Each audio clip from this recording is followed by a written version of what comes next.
Lex Luthor, Morgan Snickeroo. So much soul, about to bust out the room.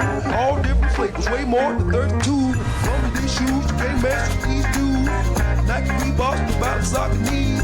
Golden Goose is on dude. What's up, guys? Welcome to another episode of Soul Brothers, hosted by yours truly, Lex Luthor. And today, guys, we are blessed with a guest. What's up? What's new? And how you feeling, my guy? Hey, another day above ground is a good day, my friend. Oh man, always, always. So this is your first time here, so give the listeners an intro and a little something about yourself.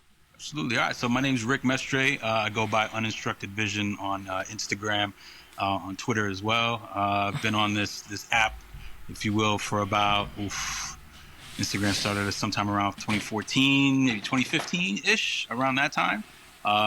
Obviously, with sneakers and photography kind of blending together, that's kind of been my forte, my niche for quite some time.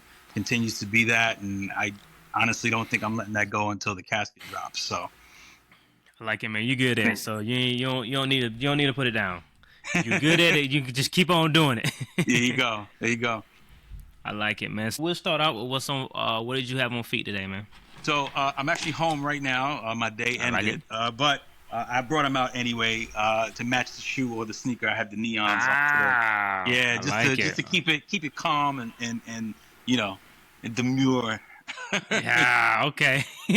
Okay. Nah, I missed out on the neons again. It's kind of one of those pairs. I ain't gonna say it gets away from me, but the past few years previous to this release, they've been kind of easy to get. So I was like, I come back and get them. Then they sell out. I don't get them. I'm like, well, you know what? Next time they release, I get them. So this time I'm like, all right, this time is the time. Yes. And they switched it up on me. They sold out. It was limited. I'm like, all right, you know what? Yeah. All right, cool. Yeah, this one, I kind of did the same thing. I had a few years that I let them just kind of skate by. I'm like, they'll come back around next year. And obviously, 2025, that wasn't the case. There was some limited circumstances with this one. It's pretty scarce. March, I think they're releasing again, probably for Air Max Day, but I wasn't waiting. I needed them. I wanted them. I said, to hell with it. So, made it happen. Hopefully, I'll be able to grab a pair in March if they do release. But, if they don't, I think that's one of those shoes that I'm not too worried about, like, they won't ever release again. Because, it's the Neon Air Max 95. Yeah, they're gonna release again. it's a staple in the Air Max and the Nike community, no question. Yeah, the market right now, man. As far as like, I used to be able to tell like, okay, this is gonna sit, this is not gonna sit, but they've been switching it up on me, man. I said that the metallic 5s were gonna sit because I had a 2016 pair, and I'm like, I got 2016 pair. I'm gonna get this pair, but I'm gonna wait. I'm gonna wait. And all right, $600 shoe right now. So yeah, that's a no go. That's a no go. Yeah, absolutely. But what I went with today was before we get into spring and things get real yellow. I went with the pair of Moneys. Gotta do it. I think we're supposed to get a retro this year. I'm not sure. We are. Okay, yeah. So I believe this is. Yeah, I think I seen something. This is a 2016 pair. Yeah, man. Pure money.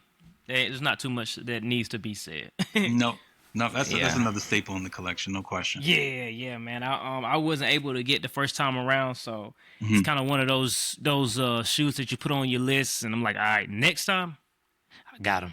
And that's exactly what happened. We're gonna hop right into it. You spoke about your Instagram name, Uninstructed Vision. So why that name? Well, primarily, Uninstructed obviously, stands for like not taught, right? This is something that, photography pretty much never really went to school for, didn't go to take any classes.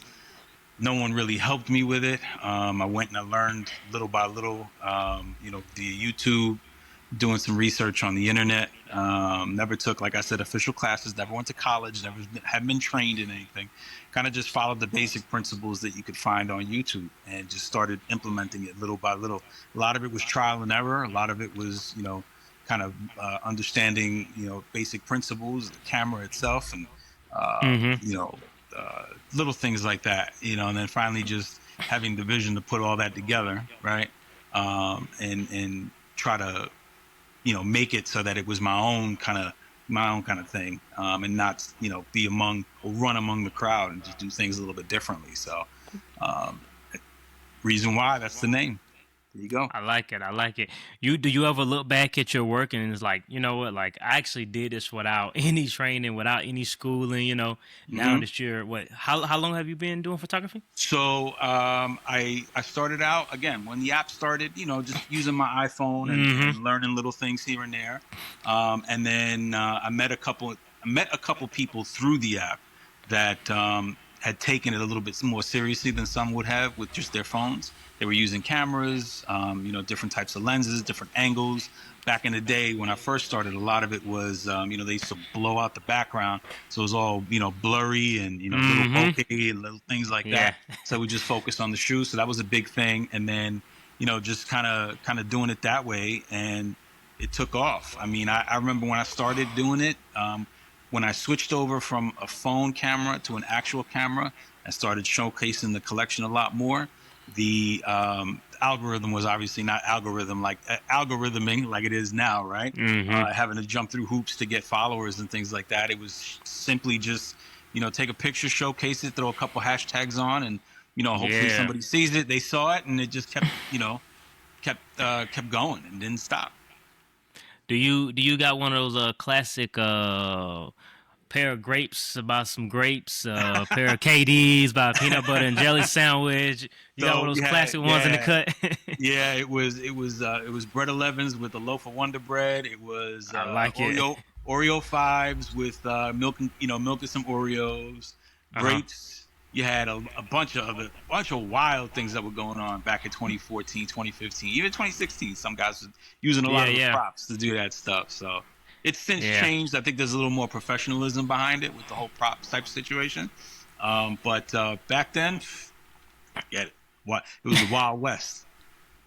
Man, I remember of course, there's always a debate of playoffs versus the breads.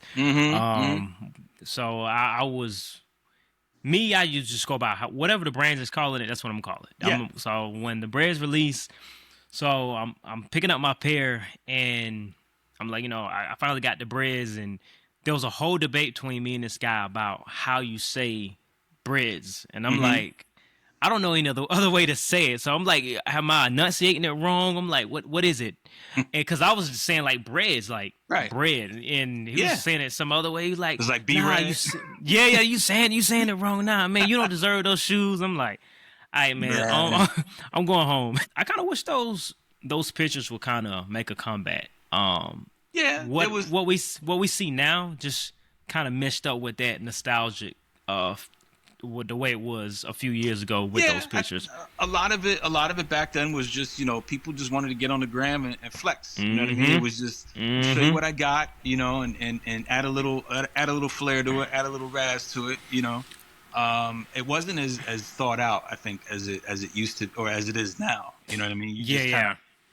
It was too easy in some instances, right? Like that with the bread situation and the KDs and God, man, there was so many other little things that were going on back then. It was just like some people were just taking it way too far, but at the same time, it was a wholesome thing, and it was cool. It was cool to see.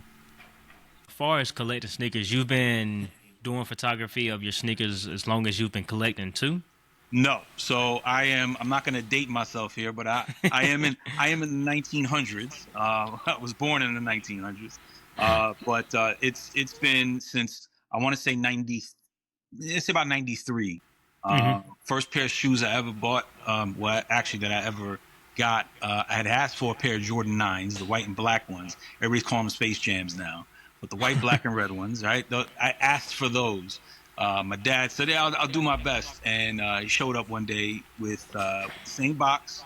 I opened it up. It was playoff 8s. So that was like my first introduction to sneakers, and then it kind of just snowballed after that. And my mom kind of fed into the whole addiction. She loved shoes herself, so it was whatever she could get her hands on. But it kind of fed me into that direction, and it hasn't stopped since. So I like it. Did Yep. you see like a shift change in like how you collect it once you start taking pictures of your sneakers? Yeah. Oh, yeah. Absolutely. I mean, for me, it was always just whatever. I'll backtrack a second, but for me, it was more for nostalgic purposes. I would go back and get some of the pairs that either I had back in the '90s or in the early 2000s.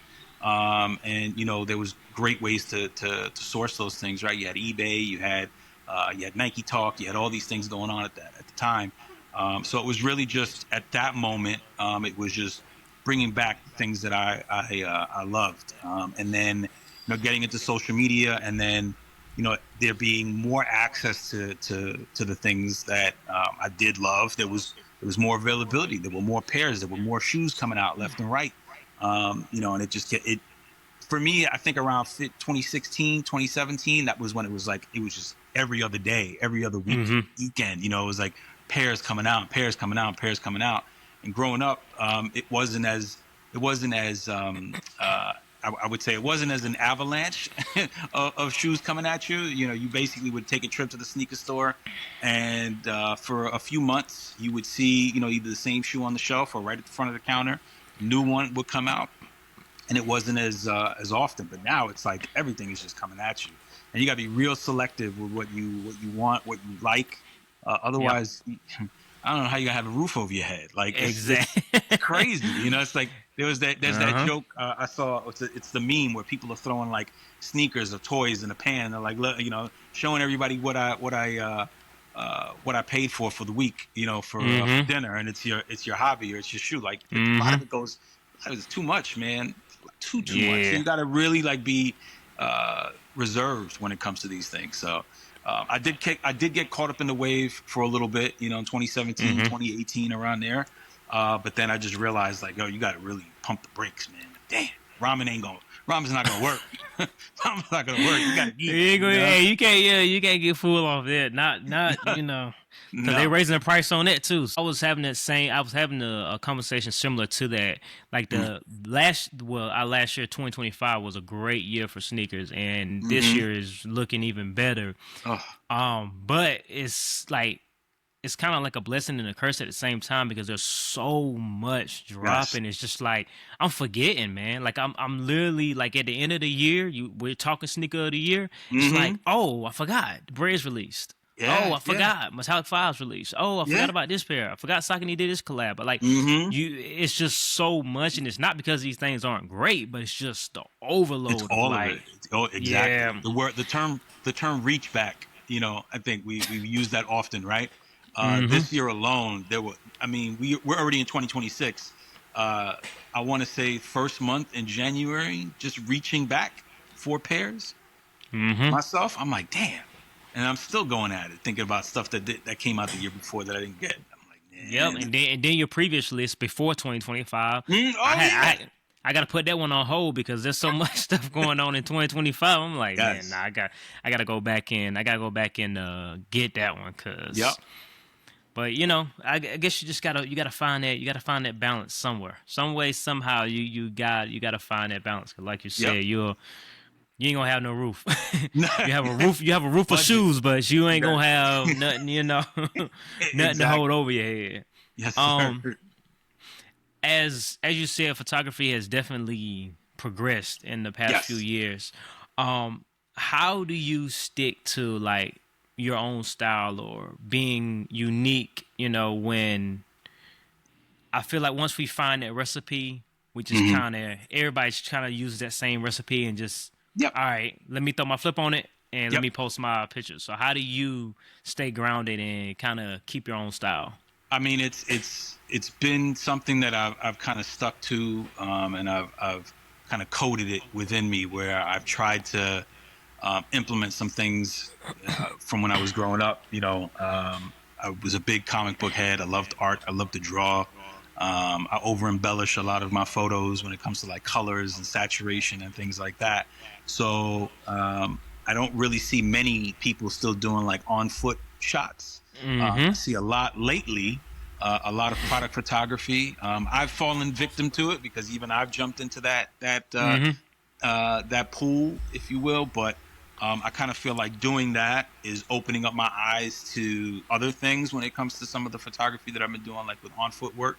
Um, I've been collaborating a lot with Daryl Glover. I don't know if you guys know who Brother D is. So Yeah.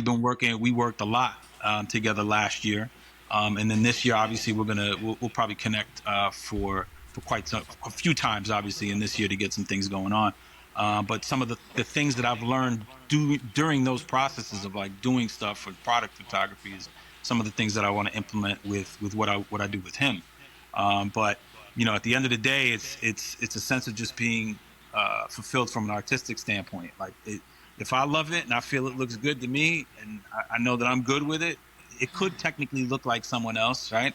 But at the same time, it's like, I had a similar discussion with somebody not too long ago about it, where I had basically said, if it wasn't for everybody, then there would be limitation as to, the equipment that we could purchase, or, these types of different types of photography styles and things like that wouldn't be available to us to kind of, I won't say copy, but, kind of look at and use as like a reference point, right? And then kind of take that and use that and then implement it in your own style, in your own way. And I've done a lot of that. I'm not afraid to admit that.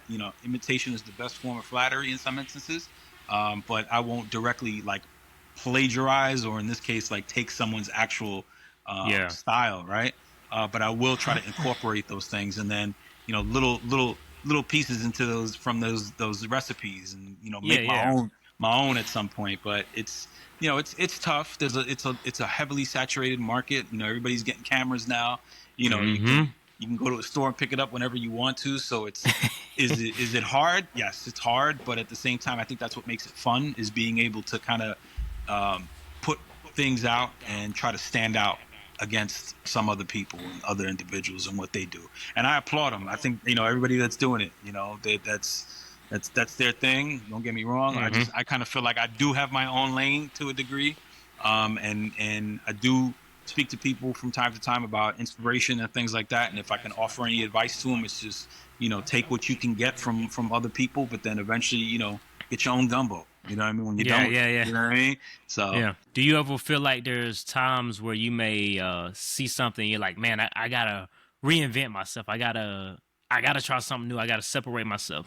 Yeah, I mean, I'm going through that right now. Honestly, I've there's a part during my career, in my current career right now. There's a time frame where I'm really not as active on social media. I'm off for quite some time. I want to say for about 5 or 6 months. It's just so demanding between family and work and all this other stuff. I don't really have the ability to invest a lot of time creatively. So I kind of find myself, once it's over and then I'm trying to get back into it, it's that slow burn of trying to get back into things creatively. So I find myself often trying to like dig myself out. And right now it's tough. It's really tough. It's like, okay, I think I got it. Nah, I'm not happy with it. I'm not satisfied with it. And I'm a perfectionist when it comes to this stuff. Like, I don't really want to just I'm trying my best not to put stuff out just to put stuff out. But there have been times where I'm just like, man, let me just throw something up there to let people know I'm alive. You know what I mean? Yeah. So it's like, but at the same time, I do it and then I look back at it and I'm like, man, should I have really done that? I don't know, man. Maybe I should have just waited for a little bit. Maybe let the juices flow out again, and once I'm really confident in my work, then go back out to it and do it again. But I'm getting there. I'd say we're in January. By next month, I think I'm right back into the swing of things. So I like it. I mean, I have those same struggles with a sneaker podcast. This is my 3rd year doing the podcast, and like I'm still seeing sneaker podcasts. I'm like, oh, there's another one. There's another one. Yeah. Oh, there's another one. Oh, they got one too. And it's like I have to find a way to separate myself, because, I mean, yes, there's enough for everyone, but at the end of the day, like, nobody's gonna listen to 30 sneaker podcasts. Nobody's gonna do that. So you have to find some way to separate yourself, or find you a niche group that kind of like, all right, I like the way he does his podcast, Right. So yeah, I definitely know what you mean. And there's sometimes where I see somebody start something new or change something up, and I'm like, man, I wish I would have thought of that. Now I can't do it because Always it's like, yeah, it always happens. That always happens. I can't do that now because it's just gonna look like I copied them. So then it's like back to the drawing board, man. Yep. So yeah, definitely. You speak of Brother D. Like how did that relationship come about? So we mutual followers, right, on Twitter and on Instagram. Big Kobe collector, right? That's his thing. Obviously, the man's got a vast collection, but that really is the sticking point with Daryl. And then come to find out he's in Jersey, and then one day, and I'm in Jersey also, and then one day. Walk into my local Foot Locker, and there's this 6'5", 6'6" dude with the Foot Locker shirt on. And he turns around. I'm like, "Yo, you Daryl?" He's like, "Yeah." Oh man! And it kind of started from there, just casual conversation. It was like, "Hey, look, I'm trying to branch out and do things differently." Like I was always taking pictures of myself. If you go to my page a couple years ago, it's all me. Like I was doing everything remotely and things like that. And I wanted to branch out. I wanted to do things a little bit differently. So a couple of years ago, we just set out. I said, listen, meet me so-and-so park, bring whatever you want to bring, and we'll start from there. And it just became effortless. And then, I mean, we've done so many shots together, so many shoots together and worked together so much. I consider him family. The man helped me move. I had moved out of an apartment. That's what's up. To a larger place with more stuff. And Daryl took time out of his day to literally come help me move my entire apartment out into a U-Haul, into a new spot. So when I talk about family, you talk about brother, that literally is like my brother. I can't thank him enough. And anything he needs, he's like, "Yo, you ready this week? Yeah, we'll figure it out. Let's do it." Somebody else tells you, I'm like, "Look, I gotta check my schedule, see what." Listen, he asks, I drop everything, and you make it happen. So definitely good people. I've always seen you guys' content around. And there was a conversation that was had before about how sneakers necessarily don't bring us together, but there's so many people in this space that I know I would have never came across like if it wouldn't been for sneakers, right. I wouldn't have seen this person here or there. I wouldn't have went to California and like, oh, there goes blah blah blah. Like, nah, because I wouldn't know who they were. I'm gonna walk by them. So like, sneakers create so many avenues and relationships and friendships, man. Like that's why I always say, man, absolutely, yeah. If done right, it's more than sneakers, man. There's so much more to it than when I know a lot of people on the outside looking in. They're just looking in like, oh man, y'all collecting all these sneakers and you only got 2 feet and but I'm like, bro, there's so much more to it, man. There's so much more to it. The passion, 100%. The friendships. And me, when I first started collecting, I was like, 2009 is when I really like, all right, this is more than just buying a pair of sneakers. Yep. It was more about like, what can I get that I have another person like, like, what are those? Where'd you get those from? Yep. And it's a lot different now because I feel like it's more common or it's rewarded more when everybody has on the same pair of shoes rather than like that.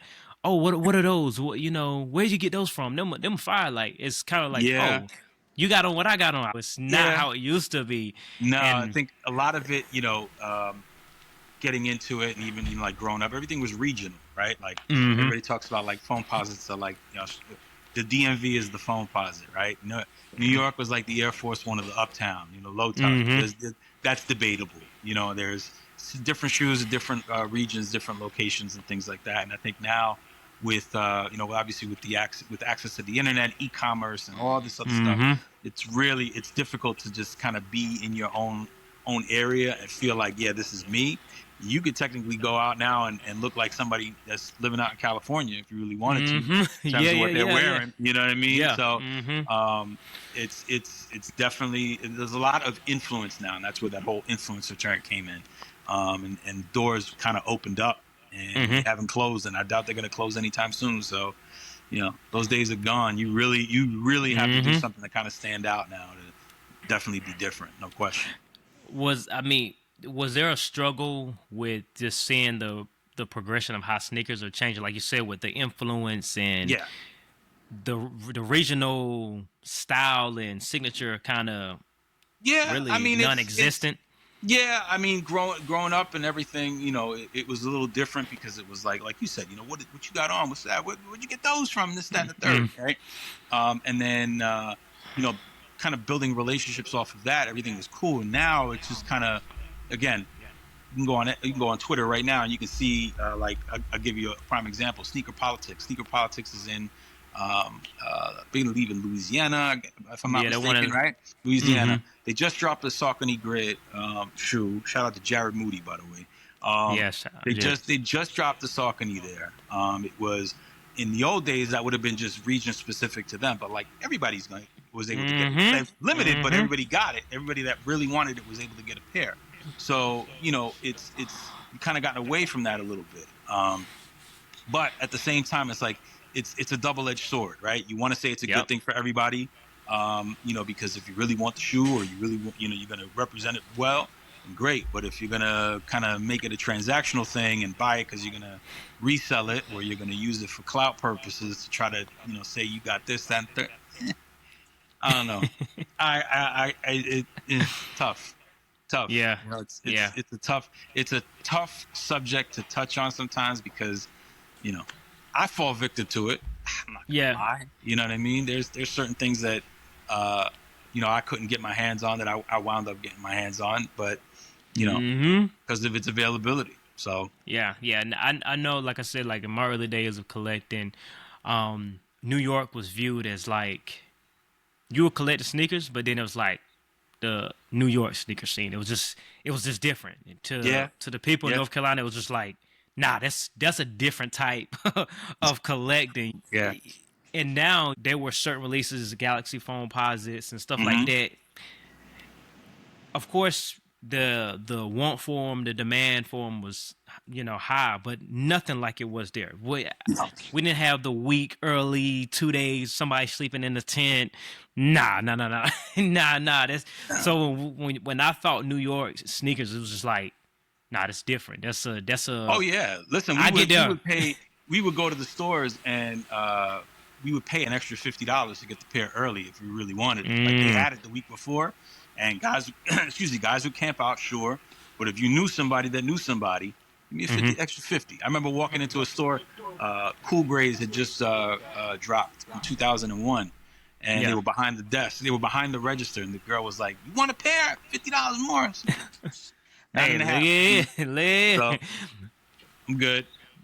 I'm pretty sure there's somebody and locally that's looking at the screen like, bro, you don't know what you're talking about. But it wasn't like that. It wasn't like that down here. Like you got your pair. I mean, you went in. Of course, there was sometimes there were lines and we lined up, but nothing like I see in other states. I mean, you maybe at most maybe 40 people. I mean, I see other scenes and it's like 2 blocks of people, and I'm just like, there's no way. No way. Nike Mercer, the Foot Actions, and the Foot Lockers down on Times Square, not Times Square, 34th Street, 34th, 34th. There's a couple other spots that were like that, man. It's just flooded. Absolutely. I waited in one line. That's all it took for me. It was the Taxi 12s, and I was like, never again. So from that point on, I paid somebody to stand in line for me, like $50. $50. Yeah, I was like, nah. It was crazy. I was like, I love sneakers, but at the same time, it's just like, nah. No. Again, that's New York style. I'm not that. That's not how I do it. So yeah, I only camped out one time. I won't. Do not recommend. And I'm not gonna do it now. I know a lot of people say, you have your friendships, you meet people, in the lines and stuff like that. Yep. I'm like, but you can meet a lot of other things in that line too. Yes, you can. Yeah, you can. So yes, you can. I'm gonna take my chances and just like, here you go. Here you go, 50, and So man, I was paying resale before I was paying resale. So yeah, nah. But beyond sneakers, what other stories would you like to tell using your photography? It's a good one. I mean, it's like I said, I am looking to do other things. I'd like to get outside of sneakers a little bit. I have been doing some research and whatnot in portrait photography, landscape and things like that. and just kind of expand on my body of work and hopefully, add to that. That comes with time, obviously. That comes with age and maturity and thought process. I still love my shoes. I still buy them. I don't find myself taking those shots as much as I used to. And for myself, I find just to keep myself kind of with a I won't say a good trigger, but with a good eye. From time to time, I still carry my camera with me before I head into work, and if I see something, I'll just snap something. And it's for myself. It's for my own purpose. Yeah, You know, it'll get put in a folder, and at some point, if I want to edit it or look at it again, I'll do it. But at some point, I could see myself branching out into portrait and landscape. Sure. Why do you feel like you want to branch out? Is it the sneakers just kind of? No, I think I could still find a way to kind of take pictures of sneakers and kind of like blend those two things together. I think when I first started, even to last year, it was mainly just focusing on the shoe and the shot and just kept it moving. But there are ways now to do a full body shot and have the shoe in it, and there's a lot more modeling involved, or the background or the location that you're in tying into the shoe itself, and being able to tell a story. I think that's huge, especially nowadays. A lot of these I'm not saying that I want to do it, but a lot of brands are looking to kind of shift away from the age of the influencer and get into the whole storytelling thing now. That seems to be their go-to for this year, is being able to kind of talk about the shoe or talk about the experience or talk about what leads you to do what you do. Again, that's not what drives me. I want to emphasize that while that's all well and good, I mean, at the heart of it all, I'm still an artist. I still enjoy doing that, and I could just being able to kind of blend all those things together. And if it ultimately segues out of sneakers and into, being able to tell a story with a photo and it's not about a shoe, I'm all for it. I'm definitely all for it. It's all about, at the end of the day, it's all about passion. It's all about art. I like to say, if you can get paid for your passion, go for it. That's even better, man. I know. Like, I love getting on here, having conversations with people. I love creating my content. I love having those conversations. But at the same time, as you spoke about earlier, the strain of having, real life, family, and then making content, hopping on here and kind of creating that mental capacity, because you hopping on here after being at work all day, and it's kind of like... Flip that switch. Yeah, It's tough. Yeah, so like... I feel like at the end of the day, I do feel like, me personally, you do need some type of reward that's beyond just passion. Something that this makes sense. All right, this makes sense. This makes it worth it. And I feel like we're in a time where people are kind of afraid to admit that. Because it makes it seem like, you're begging to be seated, or you're doing this and stuff like that. Yeah. Who don't love free shoes? Listen, I'll preface this. I was on Twitter back in 2021, 2022, and I was taking a lot of on-foot shots and all this other stuff. And Kelsey Amy, or Kelshmi Amy, is on Twitter. She was a Jordan brand. She was one of the lead designers for the PE team there. And she, at one point, she was tagging Seth Rogen to try to get one of his, I think it was like an ashtray or a vase or something. She kept saying, in the context of the message, it was like day one of tagging Seth Rogen in hopes of getting a vase, right? So I'm like, shoot, you know what? I'm gonna start shooting my shots, see if these guys see what I'm doing. And I would just every day one of tagging Kelshmi Amy, and day 2 and day 3, and finally, I think like on day 7 or day 8. I get a DM from her. She's just like, hey, give me your contact information. She's like, I can't promise you nothing, but somebody's going to reach out to you and see what happens. And I'm like, all right, cool. Yeah, sure. No problem. And the next day I got contacted by one of the heads of Jordan brand. Like, hey, listen, we love your work. We want to see what you can do and all this other stuff. and we're going to send you some samples and take some pictures. And it snowballed. And now it's just like every other week I get, messages about, you got some free time? Can you do this? Can you do that? And I'm like, yeah, those Dornbecker 17s just came out last week. Yeah. Hi. And 9.5. Right. I like it. You know what I mean? It. So it's like, it's transactional. Yes. Don't get me wrong. But at the same time, there's a relationship that's been built through that. And, I have these guys on speed dial. They have me on speed dial. And it's, because of that, in the front of my mind, it was like, yeah, I want some free shit. Yeah. Like, I could take a pair of sneakers from time to time, and why not? It went from I'll never forget it. I got home from work, and I had a box they send these boxes to the Jordan athletes, these big boxes of like stuff. Right, there was like 15 pairs in there. I'm like, oh, okay, this is how this works. So I like it. And it kind of snowballed into that. And then there's there are other benefits. There are other things that come along with it. But at the end of the day, it started with passion, and then it started with like, again, want some free shit, got some free shit, still love it. I still do what I got to do, but like you said, who doesn't want free stuff? I mean, damn, I got responsibilities, right? I like it. I mean? I like it. No, for real. How does it feel, going from buying from the brand and not really being known, not being on the radar to being seated and the brand knows who you are, the same brand that you fell in love with? How does that feel? That's, to me, that's coming full circle to an extent, right?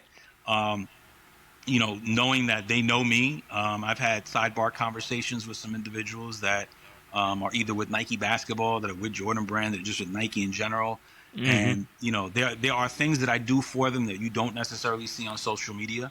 There are things that they need work for presentations and stuff like that. So they come to me for them, and they're like, bro, you smoked this, you did this, you're like the unsung hero of Nike basketball. You don't officially work for us, but because I'm freelance, but they're like, you don't understand things that you've done. And I'll never forget it. I tweeted it out last year. I got sent a text from my contact there, and it was Giannis Antetokounmpo was in the office it was him, his mother, and like 3 other people, and they were like, all right, you ready to see the Giannis 8? Or I forgot which number it was. We haven't even seen the shoe yet. Like, it hasn't even been released yet at that time.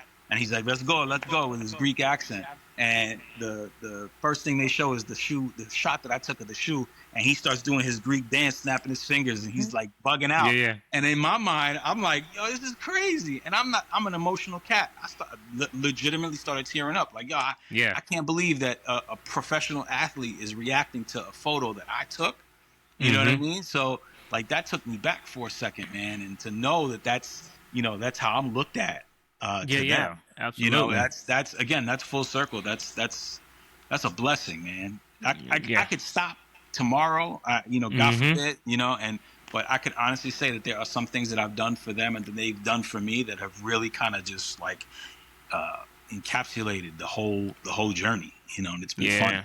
And I'm hoping it doesn't stop. It hasn't stopped. I got a message today about something headed my way, so I'm excited. Oh man, so it's like, keep it coming.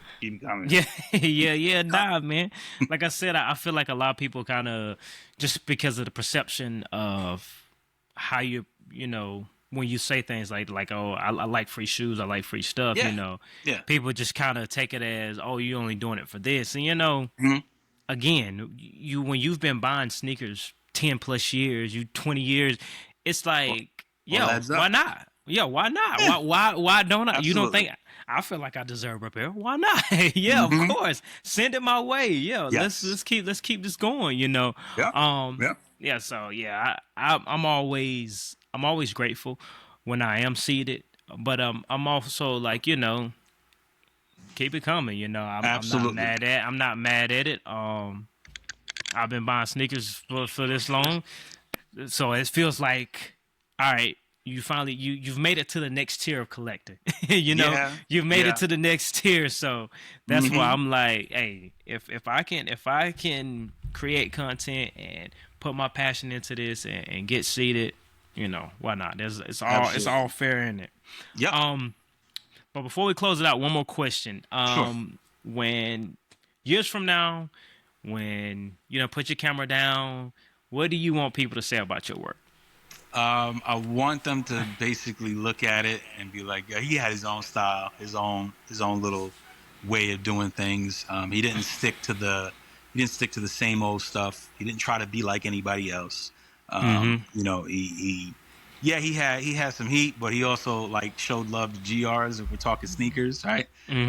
But at the same time, it was just, you could tell that he was passionate about what he did, and enjoyed it. And if there's anything about this whole thing, is that I hope that at the end of the day that I've inspired the next generation or the next person that wants to pick up a camera. That's the biggest thing. You know, my kids, I have kids. They no interest in shoes whatsoever, no interest in photography whatsoever. So if it's, you know, the random DM that I get from somebody asking me a question, I'm always game for it. I'm always enthused about it. I want that to legitimately be one of the things that people remember me by, is just my enthusiasm to the whole medium, and not just photography, but sneakers and vice versa. Like it was what I love to do. Yeah, absolutely, man. I mean, I don't know if this was true or not, but like when I really start getting on social media in like 2020, like 2023, you know, guy hit me up and he's like, younger guy, he's like, hey, you know, you got me into collecting.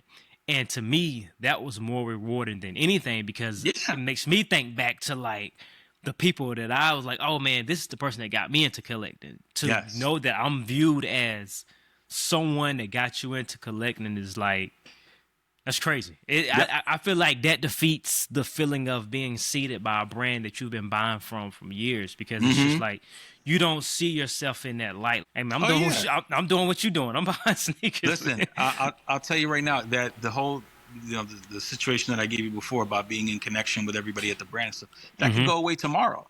You know, there's moves that could be made internally that, you know, my connections and the people that I know are no longer with them, and I got to start from the ground up.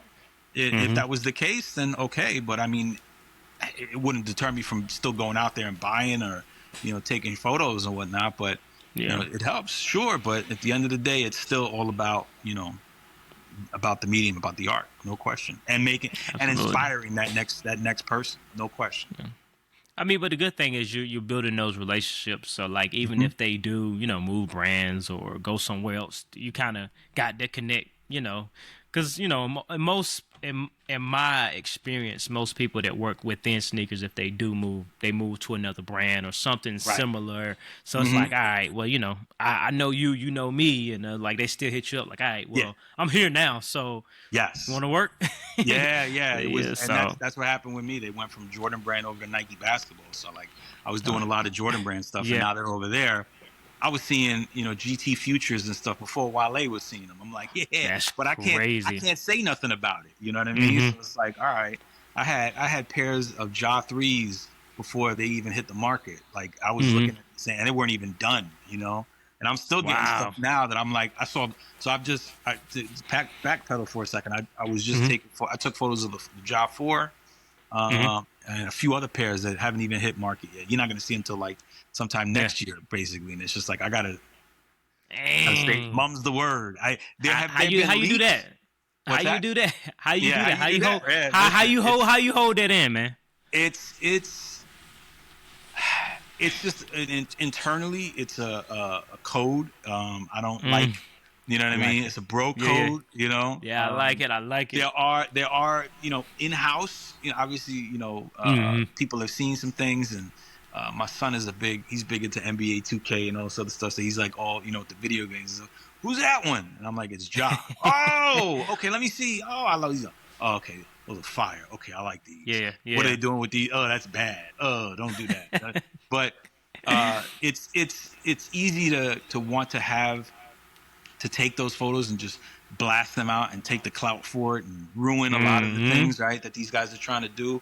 But you know, the leaks and stuff like that are horrible, because it kind of kills the momentum of the shoe. But that's that internally, that's my thing. I just don't want to. I don't want anybody to just have it come back to me. Number one, because if it does, it's not going to look good. Number two, it's just like, out of respect for the designers and the whole team behind these things, it's like, you know, they're really trying to put forth the effort.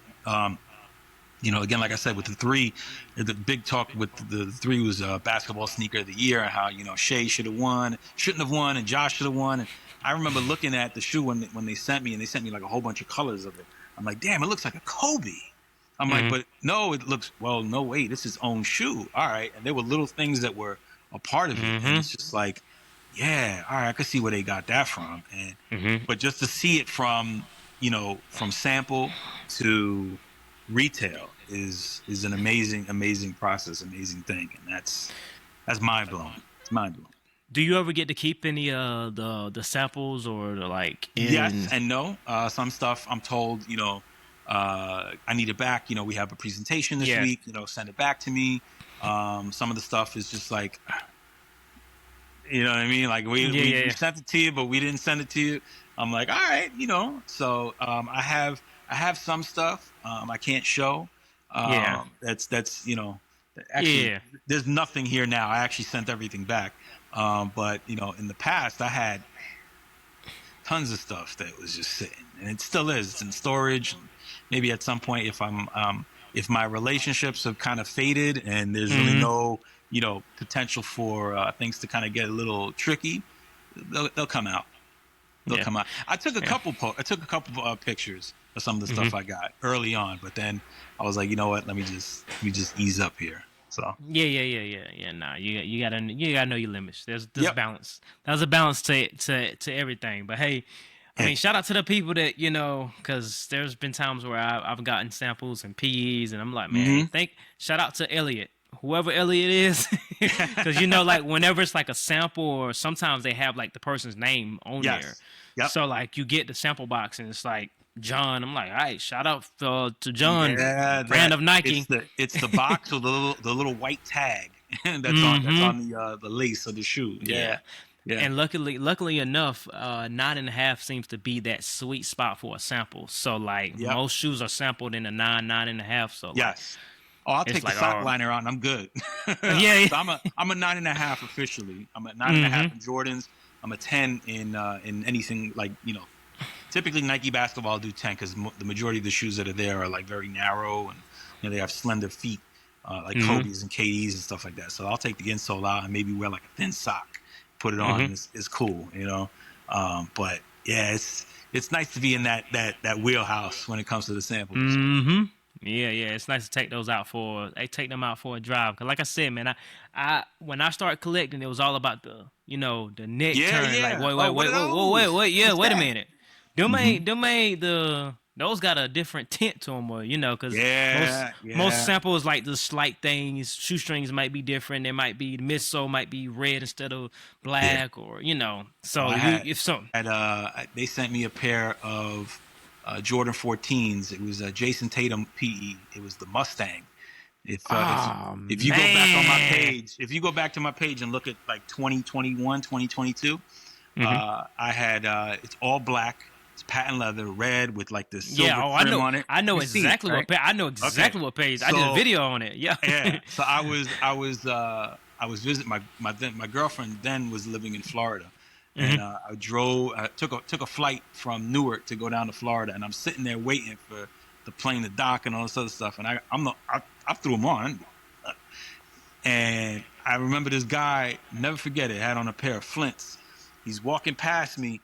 He looks down, looks up, looks down, looks up. Like, boy, them fake. I'm like, no, they're not fake, sir. I was like, this is not. Trust me when I tell you, they're not fake. I ain't never seen those before. Trust me, sir, they're not fake. He's like, yeah, all right, okay, and kept it moving. But in my mind, I'm like, bro, really not fake? I swear to God. But, yeah. I'm good, man. I'm good. Yeah, but it was different because it just wasn't something that everybody had.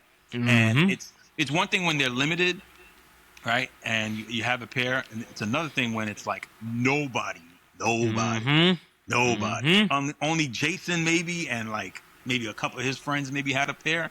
But to have that, there's again, I have photos in the archives that I haven't posted in forever. That if I really wanted to, I could, but it's gotta go away. Yeah, I feel it, man. I definitely remember that pair. It's definitely one of those pairs I was like, oh yeah, where'd that come from? Yeah, I'm a fan of the 14 in general. Yeah, the lows. I So love lows. I love yeah, lows. yeah. 14 Well, lows. see, I haven't had too many release while I've been collecting. Like I Hmm. think the only low I've seen, it was like the Phantoms, which was like a women's Hmm. release, and Yep. then you had the Laneys, which I You had have. Laney's. You had Hmm. Chutneys. Yep, Chutneys. Uh huh. You had Aleli Mays. Yeah. She had like a jade colored one. It was like Hmm. gold Yep. jade. That was, and it was a women's release, but I lust after those, man. Oh yeah. Seen a Hey couple man, photos of those, man. the best of both worlds, man. When you Yeah, wear 9.5, you good everywhere. You good yeah, everywhere. yeah, No matter yeah, where you go, you good. So like, yeah, I don't be tripping because I mean, I got plenty of 10s.5 in women's size. You know what I'm saying? yeah, But if you know, you know. yep. But let's get into the showcase shoe. Yes, sir. What you got? What you got for us? Okay, so I know we had talked. It was one pair. I brought two. Are you good? Um, all right. So the first one we had just done a panel for Sneaker of the Year 2025 out in Philadelphia with Christina Faith and the Grindhouse. Yeah. Shout out And the group. Grindhouse and Yeah, Christina. shout out to Grindhouse and Christina and all the whole fam that's out there. Yeah. I brought a few pairs with me. I had brought the Infinite Archive 17s. I love those. But I'm a New Yorker. I was born and raised in New York. I'm a Brooklyn boy. Mm-hmm. We're having some issues right now on the court right now, but we're hoping we get the ship right. All right, but we have a captain that I think is suited for the job, and we haven't had an official point guard with the Mm-hmm. Knicks since Derek Harper back in '94. But this one, Mm. it's a basketball shoe, yes, but it's also like the first official like PE, if you will, Mm-hmm. for Jalen Brunson, and it was definitely something I had to have. I got a little too anxious when they released. I didn't hit on sneakers. I ran the StockX and I Ooh. picked a pair up. But I had some credit, so I kind of like washed it a little Okay. bit. They were they Okay. were on the pricey side, right? And then the same day, there was a local store. Well, not really local. It's maybe like an hour away from me. Yeah. They do a lot of fitted hats, and it's my fitteds in Patterson. But they also have a Mm. sneaker store. Yeah. So I put a raffle out. I put in for it. I didn't think nothing of it. I'm laying on my bed. I get a notification. Congratulations, you won. I'm like, what? Wait. It's retail? Oh, okay. I So like it. I doubled up, right? Yeah. Had to have those. So again, as a Knicks fan, definitely Mm-hmm. definitely the one. And then the last one, there is some significance behind the shoe. I've posted it a few times. You know, my mom, uh, you know, did all that she could to basically take care of me and my brother. She's a Mm-hmm. single mom. She worked as hard as she could. There's a photo of him in a pair of Grant Hill Filas from 90. I want to say 94, and then I'm Mm-hmm. wearing these, but with the toe cap in the front. Uh, Uh-huh. all right. I know they don't get a lot of love. A lot of people are like, how the hell are you going to put a Jordan 10 as the sneaker of the year? It's contention, blah, blah, blah. Well, for Yeah. me, you know, it was definitely included in there. There was some scarcity behind it. Mm-hmm. You know, it wasn't as available as people thought it was, just like the Air Max 95. People slept on Yep. it. Like, yeah, I'll get it. Don't worry about it. No, it's not there. Guess what? These ain't there either. So, Yeah. Believe me, um, I know. I try to go after them too. Still Great yeah, Tens is a pair yeah. I've For some been looking reason, for. I mean, they just, you know what, for these specifically, like Shadows, I know they restocked, and there was a small restock of Mm-hmm. the Steels not too long ago, but it just, there's a significance behind the shoe. Again, you know, it's me at 15 years old. I'm like 120 pounds soaking wet, you know, but with these on and some baggy jeans, and I'm like, man, all right. So to finally be able to get it back how it looked when I Mm-hmm. first got it, I wore these things to the ground, man. On the bottom, you know, you have the Yeah. accomplishments. Those Yeah. suckers gone. There was no Gone. accomplishments. Okay, Gone. gone. Jordan's jumping on there. Jordan was running when I was done with it. So, you know, it's nice to finally have it back in the collection, and they get some wear. They definitely get some wear, but those two, and there's a few others, you know, but those kind of stuck out the most Yeah. for me, no question. Nah, them some crazy pickups. Great showcase shoes. Um, mine's. I actually haven't been able to put them on yet. But I went with the Oh, white Great Fives, man. okay. Last time these released, I was in high school. I wasn't Yep. able to get them. We had got the black pair. I can't remember which one released first, the black or the white pair, but I know we got both around the same time. And I mean, I'm from North Carolina, Hornets colors. Yeah, listen, man. So this was big where I'm, like it was like, all right, gotta have these. Yeah, gotta have these. That sucker went with the starter, the Hort. So I'm a '90s baby. It was the starter jackets. Everybody's talking about them now, right? It was the Raiders and it was the Charlotte Hornets. That color mixed with those sneakers was a staple. And you listen, we were up in Brooklyn and there were kids. That was their go-to. That was their go-to. So my mom has the Hornets, and then she has an old Oakland Raiders jacket that she's been had for years, man. Years and years and years. Yeah. And I'm like, that's actually worth some money. She's like, oh yeah. She's like, whatever, like, cause I mean, it's been her go-to jacket. I mean, since I was a baby, like this jacket's years and years old.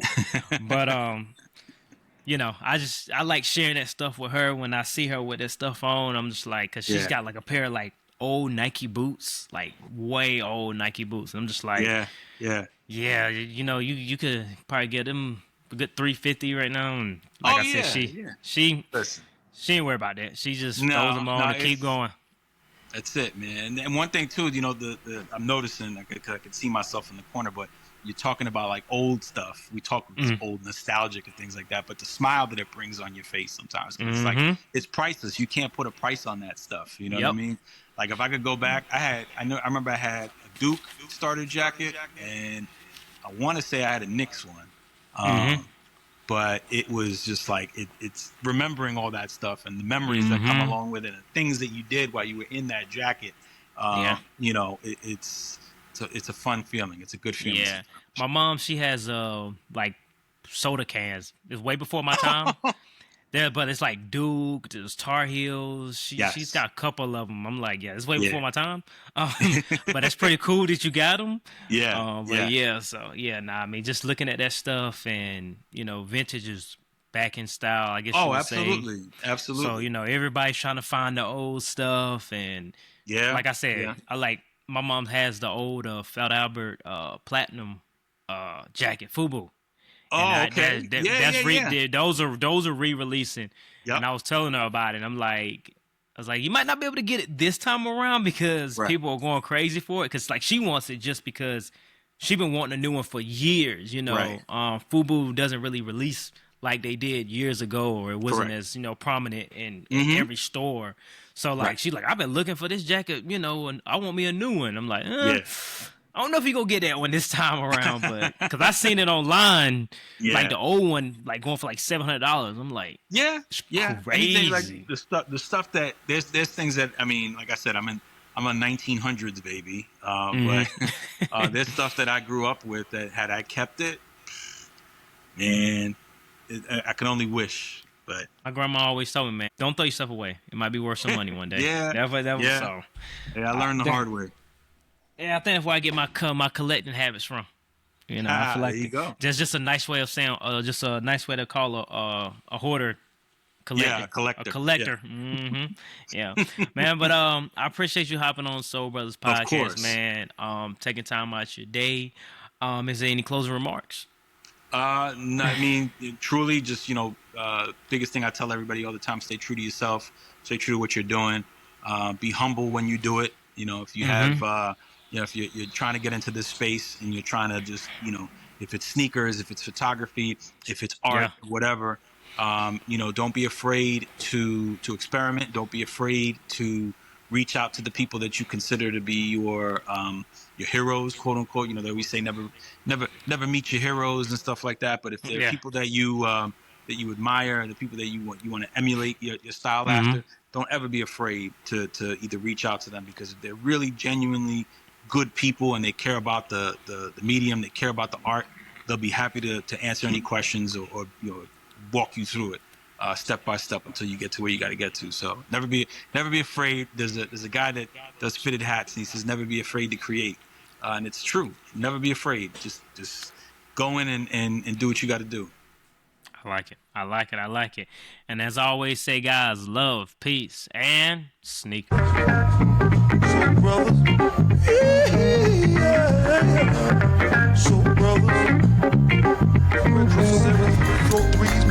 living retro 11, sitting on freeze. They got soul.